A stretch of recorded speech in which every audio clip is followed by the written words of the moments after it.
త్వరగా Bible open చేయండి. ఎవరు మాట్లాడొద్దు. దేవుని వాక్యంలోకి వెళ్తున్నాము. ఇక్కడ లైవ్ వెళ్తుంది. మీరు మాట్లాడే ప్రతి ఒక్క మాట లైవ్ వినపడితే మీరు నిశ్శబ్దంగా ఉండండి. దేవుని వాక్యంలోకి వెళ్దాము. పరిశుద్ధ ఆత్మదేవుడు మనందరినీ దర్శించబోతున్నాడు. పరిశుద్ధ బైబిల్ గ్రంథములు ఒకసారి చూడండి. పరిశుద్ధ బైబిల్ గ్రంథములు అందరూ కూడా వాక్యాన్ని చూడండి. ఈ రోజున ముగ్గురు వ్యక్తుల గురించి మీకు వివరించాలని నిలబడి ఉన్నాను. ఆ ముగ్గురు వ్యక్తులు ఎవరు? మరి దేవుడు మనతో ఉంటే మనల్ని ఎలా రక్షిస్తాడు, మనల్ని ఎలా కాపాడుతాడనే ఆ విషయాన్ని మనం తెలుసుకుందాం.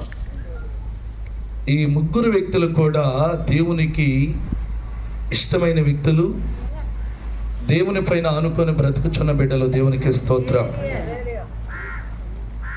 ఇక దేవుడి కొరకు ప్రాణాలైనా అర్పించే వ్యక్తులు ఎవరంట? దేవుని కొరకు ప్రాణాలైనా అర్పించే వ్యక్తులు. దేవునికి స్తోత్రం. ఒకసారి చూడండి పరిశుద్ధ బైబిల్ గ్రంథములో దానియేలుకు రాసిన గ్రంథము అందరూ కూడా చూసుకోండి. దానియేలుకు రాసిన గ్రంథము, పరిశుద్ధ బైబిల్ గ్రంథము, దానియేలుకు రాసిన గ్రంథము చూడాలి త్వరగా.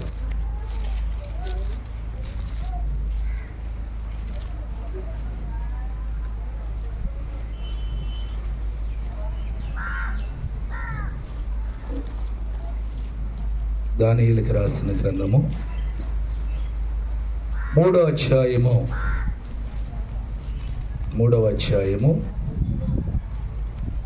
16వ వచనాన్ని చదివి వినిపించండి. ఒక్కళ్ళే చదవండి, ఎవరు కూడా తొందరపడద్దు. చదవాలి త్వరగా. 3వ అధ్యాయం 16వ వచనం. ఇదిగో ముగ్గురు వ్యక్తుల కొరకు దేవుని వాక్యం సెలవిస్తుంది. ఇదిగో మొదట ఎవరంట? షడ్రకు, మెషకు, అబద్ధిగోయు రాజుతో ఇలాగ చెప్పి. దేవునికి స్తోత్రం.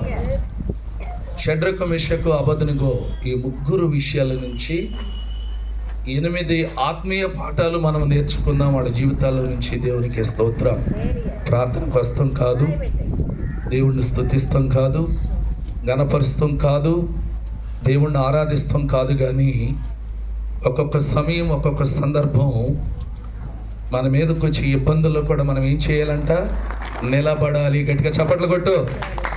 ఏం చేయాలంట? నిలబడాలి. దేవునికి స్తోత్రం. చదవమ్మా.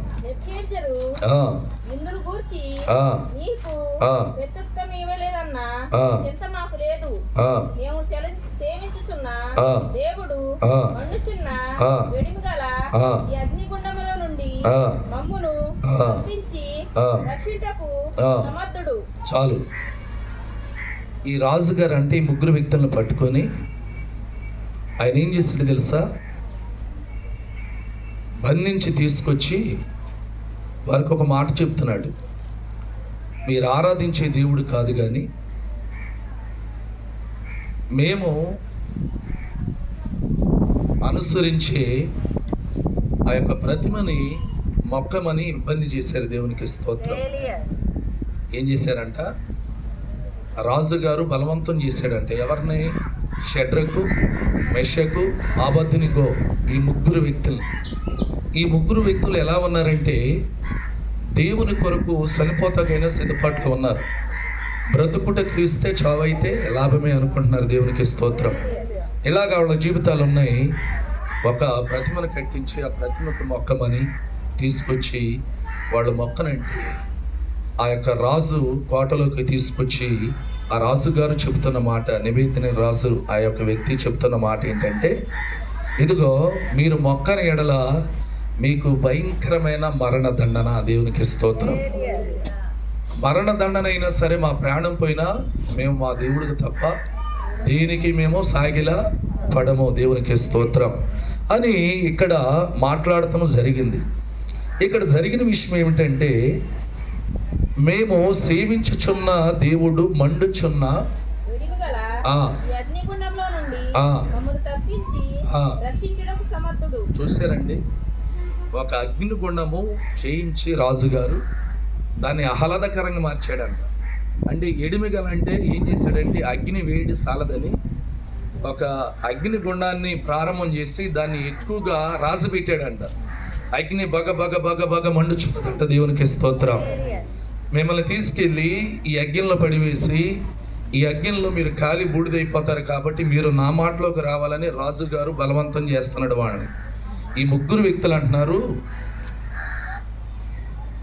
నీవు ఎన్ని ప్రయత్నాలు చేసినా ఇదిగో మేము సేవిస్తున్న దేవుడు మండుచున్న అగ్ని, దేవునికి స్తోత్రం అన్నప్పుడు ఆ యొక్క అగ్ని గంధకాలంట అగ్నిగుండాన్ని ఇంకా ఎడిమి చేసి ఇంకా ఏడంతలుగా దాన్ని అగ్ని రాసబెట్టి చదవమ్మా.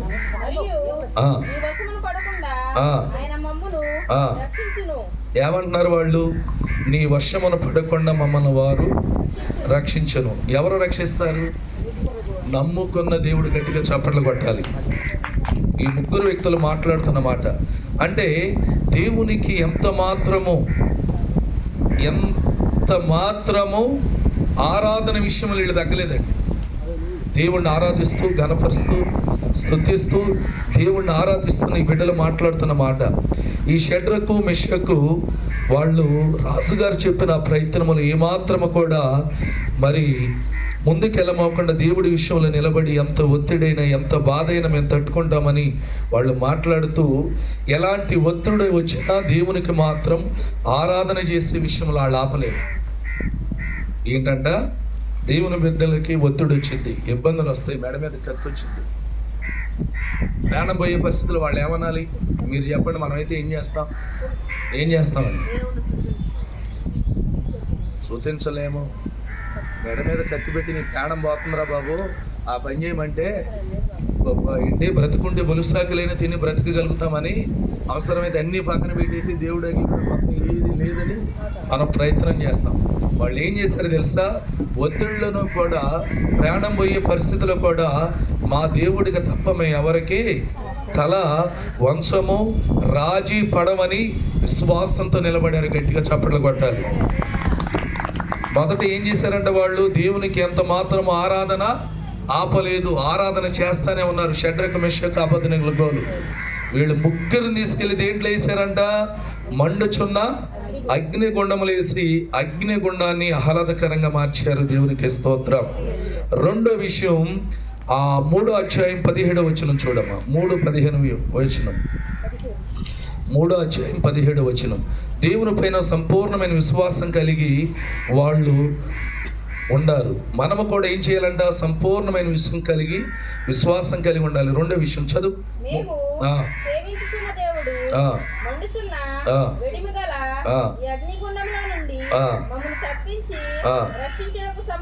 చాలు. ఏమంటున్నారంటే రెండో విషయంలో దేవుడు రక్షింపగలడు. మరి విశ్వాసాన్ని మేము విడిచిపెట్టము, ఆయనే మమ్మల్ని కాపాడును. దేవునికి స్తోత్రం. ఏం జరిగిందంటే అగ్నిగుండాన్ని ఆహ్లాదకరంగా మార్చేశారు. తీసుకెళ్లారు. అగ్నిగుండంలో ఏం చేశారంటే వాళ్ళని వేసేశారు. ఏం జరుగుతుంది ఇక్కడ? ఏం జరుగుతుంది? చదవమ్మా. ఒకవేళ ఆయన రక్షించకపోయినను రాజా నీ దేవతలను మేము పూజింపనియ్యము. ఏమన్నారు వాళ్ళు ముగ్గురు? రక్షించకపోయినను ఒకసారి మీరు అందరు వినాలి. దేవుడు ఒకవేళ అగ్నిగుండములో అడవేసినప్పుడు దేవుడు మమ్మల్ని కాపాడిపోయినా, మమ్మల్ని రక్షించకపోయినా, మేము చనిపోతాం తప్ప నువ్వు అన్న విషయానికి మేము రాజీ పడం, సాగిలపడం, నీ మార్గంలోకి మేము రాము. మా మార్గం అంతా దేవుని మార్గమే. గట్టిగా చప్పట్లు కొట్టాలి. ఈ వాక్యము మీరు అర్థం చేసుకోవాలి. ఈ వాక్యంలో ఉన్న భావం ఏంటో తెలుసా? ఈ వాక్యంలో ఉన్న భావం మీకు అర్థమైందా? ప్రార్థన చేసే బిడ్డలకే కష్టాలు వస్తాయి, ప్రార్థన చేసే బిడ్డలకే ఇబ్బందులు వస్తాయి, ప్రార్థన చేసే బిడ్డలకి వచ్చింది భయంకరమైన శ్రమలు, ఒక మరణం కూడా వెంటాడిద్ది. దేవునికి స్తోత్రం. ఈ మాట ఎంత గొప్ప మాట తెలుసండి. ఏమన్నారు వాళ్ళు? ఒకవేళ మేము ఆరాధిస్తున్న దేవుడు మమ్మల్ని కాపాడపోయినా నువ్వు అన్నా దానికి మేము సాగిలపడము, మ్రొక్కము, నీ మాటలోకి మేము రాము. దేవునికి స్తోత్రం. ఎంత గొప్ప మాట అండి. కొన్ని సందర్భాల్లో కొన్ని విషయాలు ఎదురైతాయి. మీరు ఆలోచించండి. ఎలాగంటే మనం అక్కడికి వెళ్ళకూడదు అనుకుంటే ఆగిపోవాలి, సాగిలు పడకూడదంటే సాగిలు పడమాపు నుండి పోవాలి. దేవునికి స్తోత్రం. లాస్ట్కి వాళ్ళు ఫస్ట్ ఏమన్నారు, మరి ఆయన దేవుడు మండుచున్న, మేము ఆరాధిస్తున్న దేవుడు మండుచున్న అగ్ని లాంటి వాడు, మమ్మల్ని రక్షిస్తాడని మొదలు చెప్పారు. తర్వాత ఏమన్నారు, ఒకవేళ రక్షించకపోతే మా ప్రాణాలు పోయినా మేము మాత్రం సాగిలు పడం. దేవునికి స్తోత్రం. చదువు. నీవు నిలవబెట్టించిన బంగారు ప్రతిమకు నమస్కరించమని తెలుసుకొనుము. నువ్వు నిలవ పెట్టించిన బంగారు ప్రతిమకి మేము సాగిలపడం. రాజుగారు చేస్తున్న ప్రయత్నం ఏంటంటే, మీరు ప్రార్థన చేస్తాకి వీల్లేదు, మీరు దేవుని గణపరుస్తాకి వీల్లేదు, నేను చెప్పిన శాసనంలోకి మీరు రావాలి, నేను చెప్పిన మాటలోకి రావాలి. రాజుగారు తెలుసుకుంటే దెబ్బలు కొదవండి. రాజుగారు ఆజ్ఞ మారతాకే అవకాశం ఉందా? రాజే ఆజ్ఞాపించాడు ఏమని, ఇక మీరు ఆరాధిస్తాకి వీల్లేదని. వీళ్ళు ఏమంటున్నారు, ఎంత మాత్రము కూడా మేము వెనకడిగేమో. దేవునికి స్తోత్రం. చదువుకుంటొచ్చు.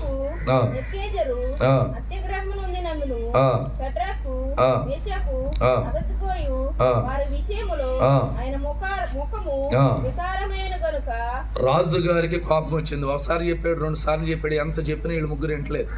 ఆయన ముఖం ఏమైపోయిందంట, ముఖములో ఆ పేసులో జీవకళ లేదు ఆయనకి. నేను రాజుగారిని ఆ యొక్క పట్టణం, బొబ్బులూని పట్టణం అంతా నేను మరి ఏలుబడి చేసేవాడిని, నా మాట ఎంత మాత్రము కూడా వీళ్ళు లెక్క పెట్టలేదు, లక్ష్య పెడతలేదని అతని ముఖమంతా కూడా వికారమైందంట. రాజ్యసభలో ఆయన ముఖం చిన్నబుచ్చుకున్నాడు. దేవునికి స్తోత్రం. ఇప్పుడు ఆయన ఏం చేస్తున్నాడు? చదువు.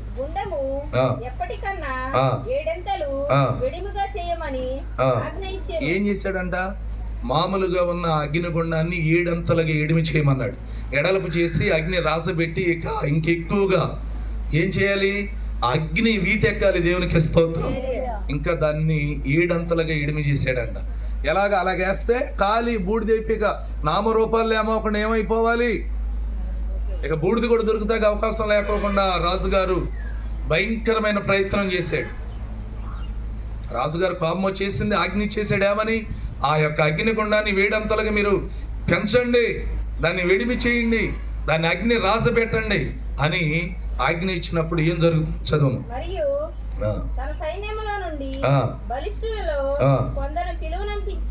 చాలు.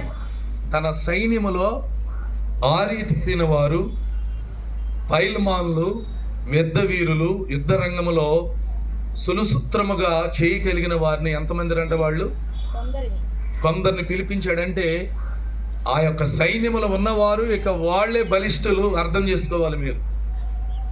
ఆ బలము కలిగిన వాళ్ళని తీసుకొచ్చి ఏం చేశాడంట, ఏమని చెప్తున్నాడు వాళ్ళకి, షడ్రకును, మెషకును, అబద్దుగోయును బంధించి వేడిమి కలిగిన మండుచున్న ఆ గుండము వేడని ఆజ్ఞగా. చాలు. ఏం చేశాడు, వాళ్ళని పట్టుకొని, ఆల్రెడీ పట్టుకున్నారు, బంధించారు. ఈ బలిష్ఠులైన జనంగానికి ఆజ్ఞాపించింది ఏంటంటే, మీరు వెళ్ళి ఆ ముగ్గురిని పట్టుకొని ఏం చేయాలన్నాడు, తీసుకొచ్చి అగ్నిగుండములో పడవేయండి. ఇది రాజుగారు ఆజ్ఞ. దేవునికి స్తోత్రం. ఏం తప్పు చేశారండి వాళ్ళు? దేవుడి పైన ఆనుకున్నారు, దేవుని భయభక్తులతో ఆరాధిస్తున్నారు. ఇక మా జీవితాలు, మా శరీరాలు, మా ప్రాణాలు దేవునికి అంకితం, మేము ఆయన తప్ప ఇక ఎవరిని మేము సేవించం, ఆరాధించం అని తీర్మానం తీసుకున్న బిడ్డలు ఎవరు? షడ్రకు, మెషకు, అబద్దునిగో. వాళ్ళకి ఎంత కష్టం వచ్చింది? ఏ కష్టం తెలుసా? ఒక నిప్పి కాదు, ఒక బాధ కాదు, లేకపోతే ఇంకో విషయం కాదు, ప్రాణం పోయే పరిస్థితి వచ్చింది. దేవునికి స్తోత్రం. తీసుకెళ్ళి అగ్నిగుండంలో పడేమేమన్నాడు రాజుగారు.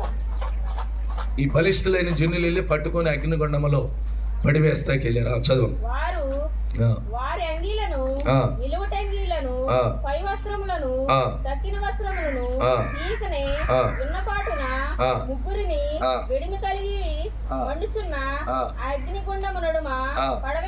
చాలు.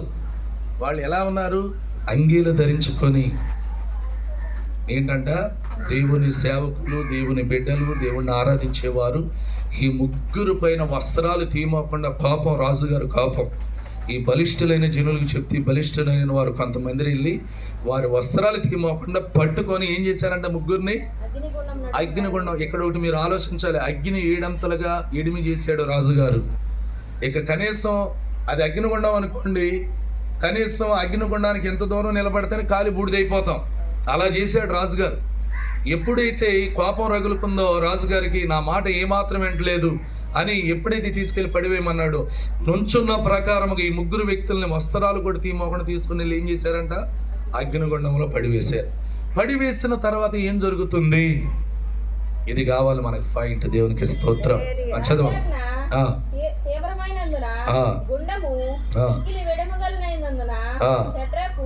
చాలు రాజు ఆజ్ఞ ఏమైందంట, తీవ్రమైందంటే ఏమైంది, ఫైనల్ అయిపోయింది. రాజుగారు ఎప్పుడు తీర్మానం చేసినా, ఎప్పుడు రాజుకి చీర చేసినా, ఆయన ఎప్పుడు తీర్మానంలో ఇటువంటి ఒక ఇబ్బందిని, వ్యతిరేకాన్ని ఆయన చూడలేదు. ఈ ముగ్గురు వ్యక్తులను చూసి ఆయనకి కోపం రగులుకుంది. రాజు ఆజ్ఞ తీవ్రమైపోయింది. ఇక రాజు శాసనాన్ని మార్చక అవకాశం లేదు. కానీ ఇక్కడ అగ్ని కూడా ఏమైందంట, ఏడంతలుగా. చదువమ్మా.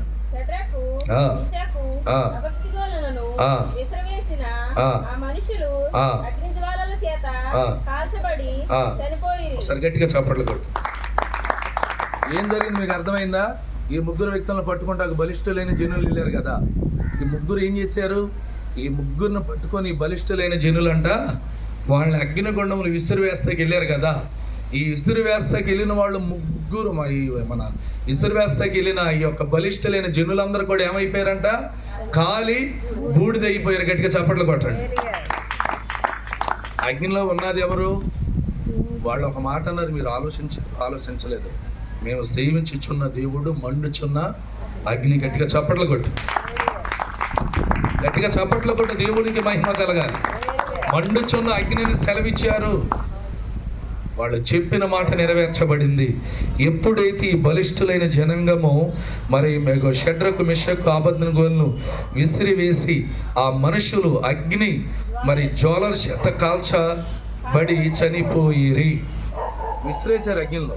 కానీ వీళ్ళు ముగ్గురు మన బలిష్ఠులైన జనులు ఏమైపోయారు, కాల్చిపోయబడ్డారు. దేవునికి స్తోత్రం. దేవుడు కోపం రగులుకుంది. శ్రమలు వస్తాయండి, ఇబ్బందులు వస్తాయండి, విరుకులు వస్తాయండి, ప్రమాదాలు వస్తాయండి, మరణం వచ్చిందండి. భయపడకూడదండి. ఏమన్నారు వాళ్ళు, మొదట కాపాడతాడు, ఒకవేళ కాపాడిపోయినా మా ప్రాణాలు పోయినా మాకు ఇష్టమే, మేము ఆయన తప్ప ఇంకెవరిని పూజించము, ఆరాధించము. దేవునికి స్తోత్రం. ఇది చాలా గొప్ప మాట. చదవము.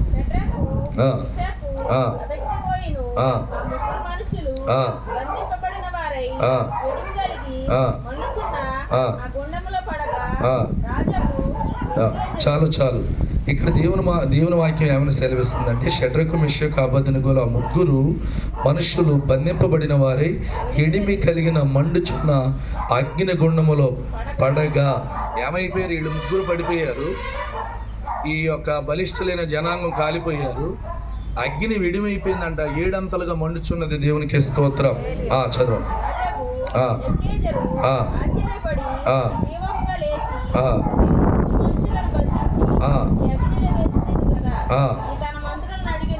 దేవునికి స్తోత్రం.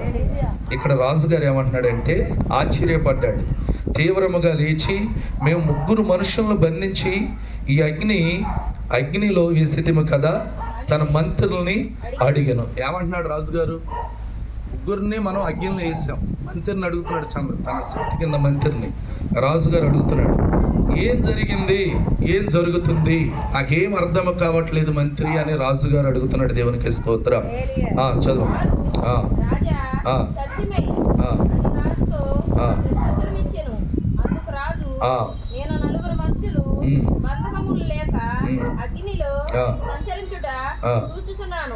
చాలా ఒకసారి గట్టిగా చప్పట్లు కొట్టాడు. పడిన వారు ముగ్గురు. ఈ ముగ్గురులో ఒక వ్యక్తి కనపడుతున్నాడు అగ్నిలో. ఎవరో రాజాది రాజు, రాజులకే రారాజు, పరిశుద్ధాత్మ దేవుడు. వారి ముగ్గురులో 4వ వాడుగా ప్రత్యక్షమయ్యాడు. ఆత్మతో గట్టిగా చప్పట్లు కొట్టాలి.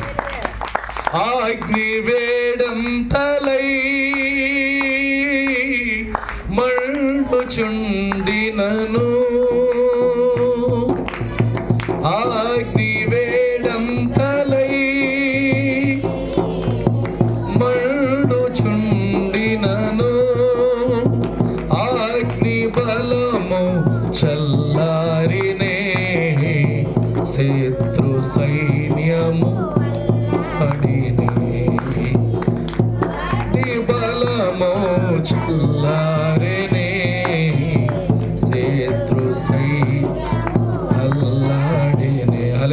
హల్లెలూయా.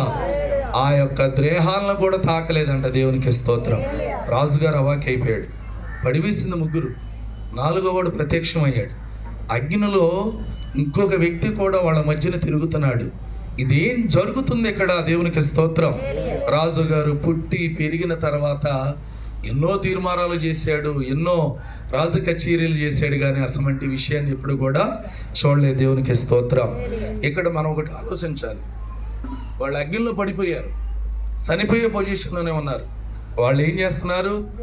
విడువను నీ పాదము యేసయ్యా, మరువను నీ సన్నిధి, విడువను నీ పాదము యేసయ్యా, మరువను నీ సన్నిధి, పరిశుద్ధుడా పరిపూర్ణుడా, పరిశుద్ధుడా పరిపూర్ణుడా, విడువను నీ పాదము యేసయ్యా, మరువను నీ సన్నిధి. హల్లెలూయా.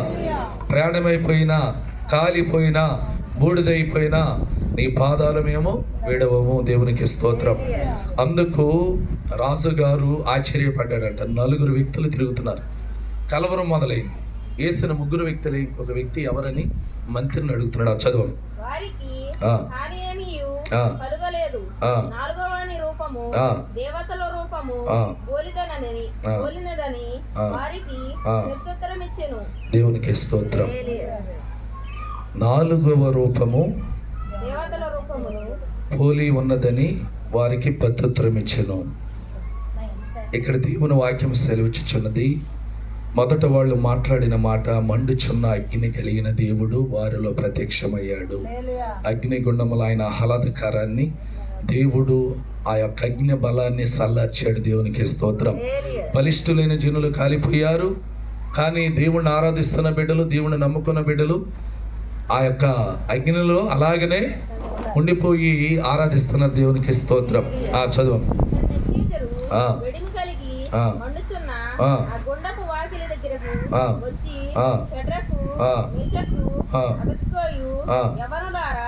ఒక్క నిమిషం. వీళ్ళు ఎవరంట? యవనస్తులు. రాజుగారి దగ్గరకు వచ్చి అడుగుతున్నాడు. ఎక్కడికి వచ్చి?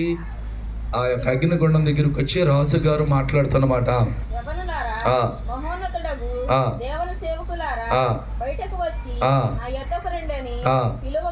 చాలు గట్టిగా చప్పట్లు కొట్టండి. రాజుగారికి అర్థమైపోయింది ఎవరు మాట్లాడుతున్నాడు. రాజుగారు ఇక్కడ సాక్ష్యం ఇస్తున్నాడు. మీకు అర్థమైందా? మొత్తాన్ని చూశాడు, గమనించాడు, ఆలోచించాడు. జరిగిన విషయాన్ని అంతా కూడా మైండ్లో పెట్టుకుని ఆయన అంటున్నాడు, యవనులారా, మహోన్నతుడగు దేవుని సేవకులారా. రాజుగారు నోటుతో మహోన్నతుడు దేవుడిని ఒప్పుకున్నాడు. గట్టిగా చప్పట్లు కొట్టాడు. ఇది చాలదండి? ఎంత గొప్ప మాట.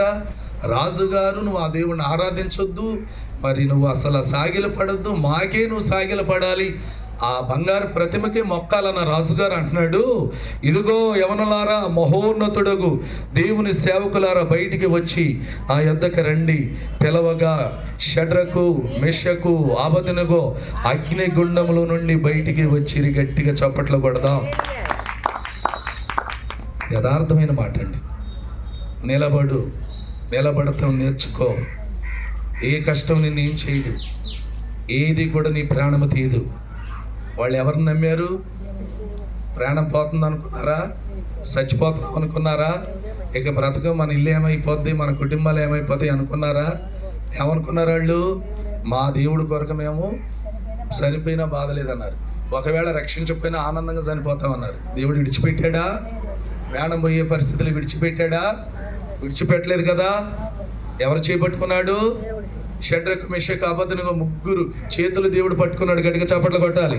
4వ వాడుగా ప్రత్యక్షమయ్యాడు. ఆయన ఎవరు? మహోన్నతుడైన దేవునికి స్తోత్రం. చదవమ్మా, చదవాలి.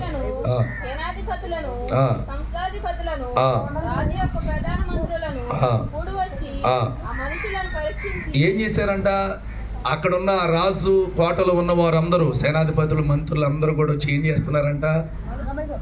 ఎవరో మనుషులు, ఎవరో షడ్రకు మెషకు అబద్ధనగోల దగ్గర ముగ్గురు దగ్గర అగ్ని నుంచి బయటకు వచ్చేసారు. వచ్చిన తర్వాత వీళ్ళకి ఒక సందేహం కలిగింది. మనం పంపించిన మనుషులందరూ కూడా విధైపోయారు, వాళ్ళందరూ కూడా ఏమైపోయారంట? సరిపోయారు కదా. మేము ఆలోచన ఏంటంటే వీళ్ళు ముగ్గురు బయటకు వచ్చారు. వాళ్ళకు ఒక ఆలోచన వచ్చింది, 7 అంతలు ఎడిమి చేసిన ఈ అగ్ని అసలు వీళ్ళు ఏమి తాకలేదా? ఎక్కడో ఒకటి కమురుకుపోవాలి కదా. వాళ్ళు అంగీలతో ఉన్నారు, నిలువుట అంగీలతో ఉన్నారు. ఎవరు? ముగ్గురు సేవకులు. దేవునికి స్తోత్రం. పరీక్షలు ఇస్తున్నారంటే పరీక్షించి అంటే పరిశోధన చేస్తున్నారు ఈ ముగ్గురిని. చూడమ్మా, పరీక్షించి వారి శరీరములకు అగ్ని ఏ హాని చేయకుండాటియు వారి వెంట్రుకలలో ఒకటైనను రాలిపోకుండాటియు వారి వస్త్రములు చెడిపోకుండాటియు అగ్ని వాసనైనను వారి దేహములకు తగలకుండాటియు చూసిరి. గట్టిగా చప్పట్లు కొట్టండి.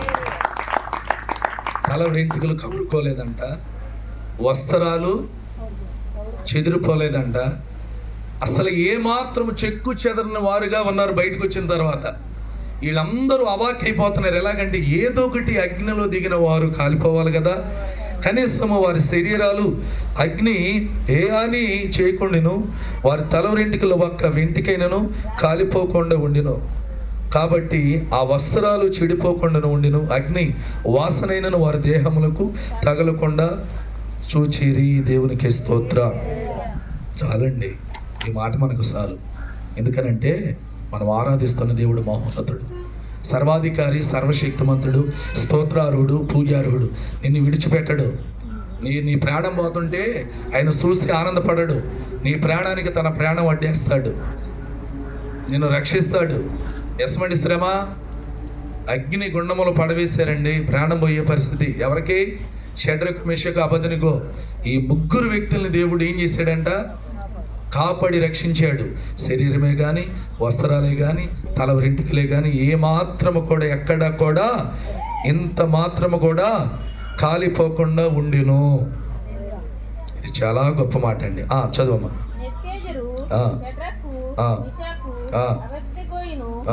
దేవుడు పూజార్హుడు, ఆయన తన దూతనంపి ఆశ్రయించిన దాసులను రక్షించెను. వారు తమ దేవునికే కాక మరి ఏ దేవునికి నమస్కరింపకయు ఏ దేవుని సేవింపకయు ఉందమని మరిచిరి. చాలు, ఒక్క మాట నేను చెప్తాను. ఇక్కడ రాజుగారు ఒప్పుకుంటున్న మాట ఏంటంటే, రాజుగారు ఆజ్ఞ తారుమారైపోయింది, రాజుగారి హృదయం కూడా మార్చబడింది. ఇక్కడ దేవుడు ఆజ్ఞ మొదలైంది. ఇక్కడ రాజుగారు అంటున్న మాట ఏంటంటే, ఏమని మాట్లాడుతున్నాడంటే, షడ్రకు మెషకు అబద్ధనగో వీరి దేవుడు పూజార్హుడు. గట్టిగా చప్పట్లు కూడా. మొదట మహోన్నతుడు అన్నాడు, రెండోది వీళ్ళ దేవుడు పూజార్హుడు, ఆయన తన దూతలను పంపించి తన ఆశ్రయించిన దాసుల్ని రక్షించును. అర్థం చేసుకున్నాడు. ఎక్కడి నుంచి వచ్చారు? పరలోకము నుండి దేవదూతలు దిగి వచ్చి అగ్నిగుండములో 4 వ్యక్తిగా దేవుడు ప్రత్యక్షమయ్యి వారిని దేవుడు రక్షించుకున్నాడని సాక్ష్యం ఇస్తూ ఇక్కడ చదువు. తమ దేవునికే కాక మరి ఏ దేవునికి నమస్కరింపరని, ఏ దేవుని సేవింపక ఉండునని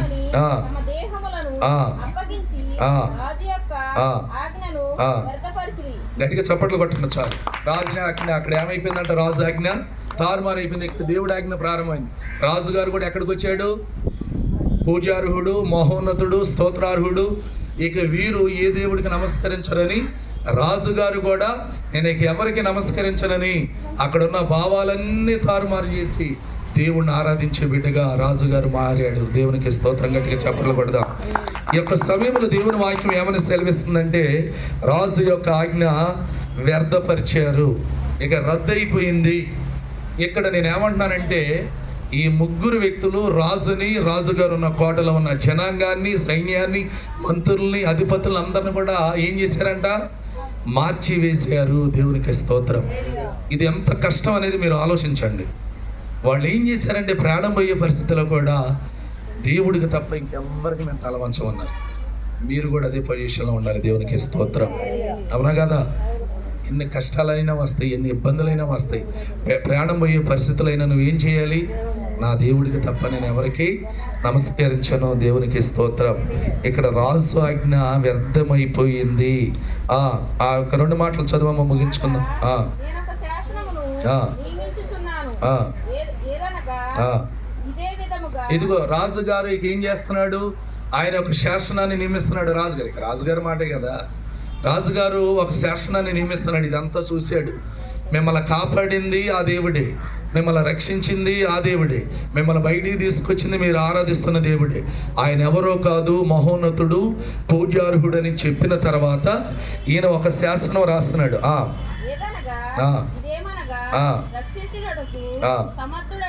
ఏమని రాస్తున్నాడు? ఇదిగో రక్షించుటకు యేసయ్య సమర్థుడు. దేవుడు కాక మరి ఏ దేవుడును లేడు గాక, ఏ జనులో గాని రాష్ట్రములో గాని ఏ భాష మాట్లాడు వారిలో గాని షడ్రకు మెషకు అబద్ధిగో అనువారి దేవుడు ఎవడు దూషించునో వాడు తుత్నీయులుగా చేయబడును. గట్టిగా చప్పట్లు కొడదాం. ఏమన్నాడు? రాష్ట్రంలో, ప్రపంచంలోకి ఎక్కడ కూడా ఆయన తప్ప ఎవరు లేరు. ఎవరైతే ఆ దేవుణ్ణి దూషిస్తారో, షడ్రకు మెషకు అబేద్నెగోలు ఆరాధించి దేవుణ్ణి ఎవరైతే దూషిస్తారో వాళ్ళు ఏమన్నాడు? తుత్తి నీళ్ళు కంటే ఏమైపోతారో తెలుసా? అసలు ఇక బ్రతుకుతే అవకాశం లేదు. దేవునికి స్తోత్రం. దేవుని వాక్యం సెలవిస్తుంది. ఇక్కడ రాజుగారు